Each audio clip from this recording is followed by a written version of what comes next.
In today's video, we will be discussing it. Oh my god, English, where are you?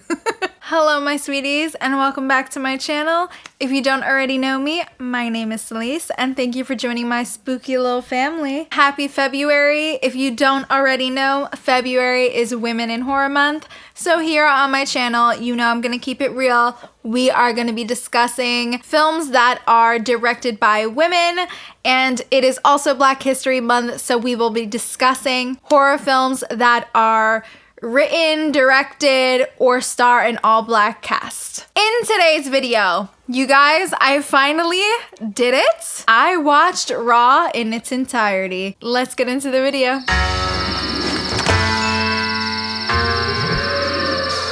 Raw is a 2016 horror film written and directed by Julia Ducournau. Raw follows a young woman studying to be a vet who starts to develop a craving for human flesh.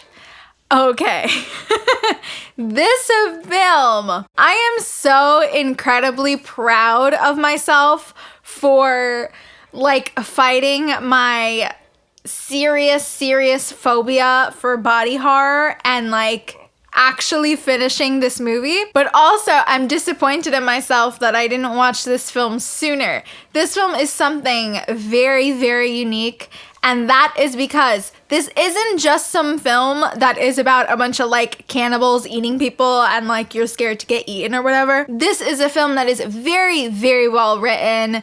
It's a coming-of-age story that just so happens to have cannibalism. Raw stars Garance Marler as Justine, Ella Rumpf as Alexia, and Rabah Nut Ofella as Adrian. This film is a roller coaster of emotions, very much like when you're a young teen and you're, coming into yourself as an adult and you're just going through all these changes. This film shows coming of age so beautifully, so well. Not to mention, this film is so gorgeous, very well acted, and my girl Julia, she knows how to write female leads. Something I thoroughly enjoyed is that every moment you're anticipating something in this movie, it takes that step forward.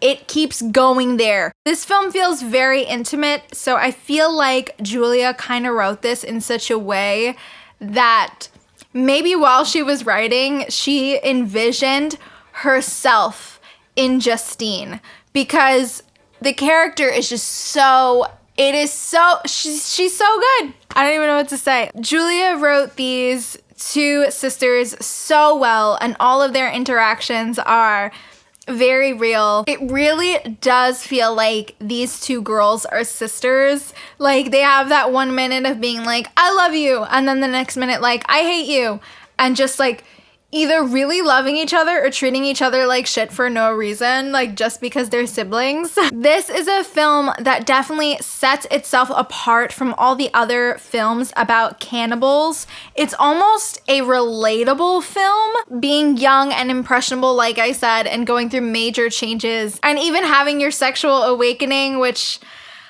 we need to get into that real quick. This brings me to performances. Garance Marler is amazing. I hope to God I just said her name right. If I didn't, I'm so sorry, girl. Honestly, Garance gave her all, and for being such a young actress, I think that she did such a good job. She gives a performance of a lifetime. I don't think I'll ever get this performance out of my head for a really long time. There are some really great close-up shots of her and just really great body language and all these really beautiful, intense moments in her face that I'm never gonna forget. What I really enjoyed about her performance as well is that she has this very quiet yet mousy kind of look to her. And as the film goes on and she begins to change after eating the raw meat, she slowly becomes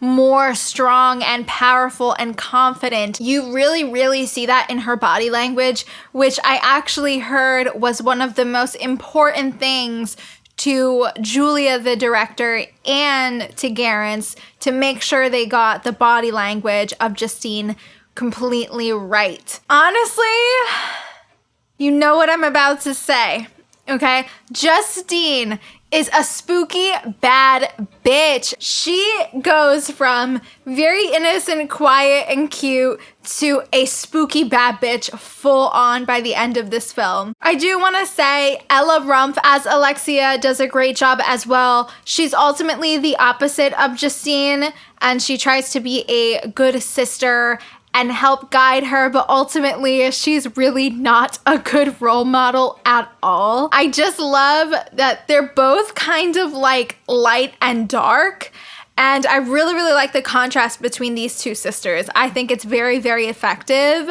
and I don't know, it really fits this story. Now, we are going to be doing something new for this month, and that is some spooky bad bitch moments. Number 1, the scene where Justine makes out with the mirror and she's having like her sexual awakening.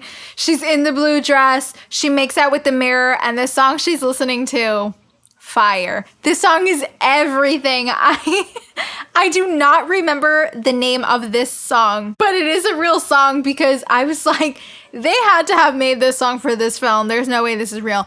But it is a real song, which is hilarious. While she's listening to this song and she's like really feeling herself, and you can tell like something in her is changing, and she is just so fierce. She is like a panther in this moment. You show me that confidence, boo. Spooky bad bitch moment number 2. This is the second party scene where Justine goes there fully confident and hungry, in the blue dress once again, feeling herself and just being iconic. She is sitting there looking at everybody dancing, just like feeling it. She is feeling it. She is ready to feast. Like, she was sitting there serving looks, looking cute, and just like being a bad bitch. We love to see it. And spooky bad bitch moment number 3 leaves me to the beginning of the film when Justine's sister Alexia actually cuts her finger off by mistake while giving her a bikini wax. And Justine becomes very interested in her finger and starts to eat it. I don't trust something like that. This is the ultimate snack. But I think in that moment, she was just figuring out who she is. Like, those 3 moments were definitely some huge highlights in the film for me that really kept me engaged and ultimately really made me feel connected to Justine in some sort of weird way. I don't know, there was something about her, again, like I said, that is very relatable. Before I give my final rating on Raw, I do want to point out some other things that I really, really liked in this film. I really enjoyed the style of this film. Again, I love the way that it was shot. I really enjoyed the colors in this film. I specifically love the way they use reds and pinks. This film is very, very beautiful. It's very eye-catching. And again, it keeps you very engaged.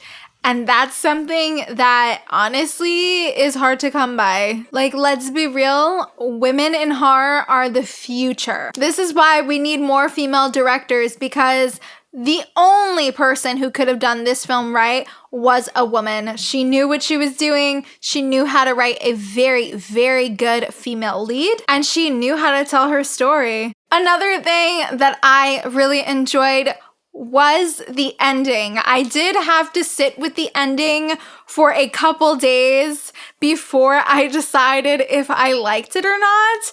And since it being about a week since I've seen this film, I really actually did enjoy the ending. But once you find out the connection and why this is happening to both her and her sister, it's very interesting. And the final line is kind of like, oh shit, what? Now that I've sat with it, I feel like there was no better way to end this film. Okay, so now that I am done with all my ranting, my rating for Raw is going to be 4 levs out of 5. I think this was a really fun watch.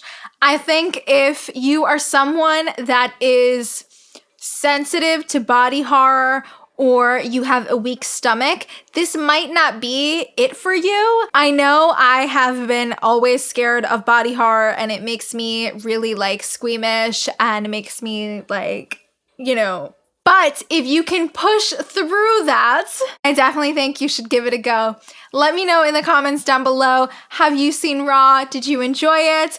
If you haven't, do you plan on watching it? Don't forget to like and subscribe as it really helps me a lot.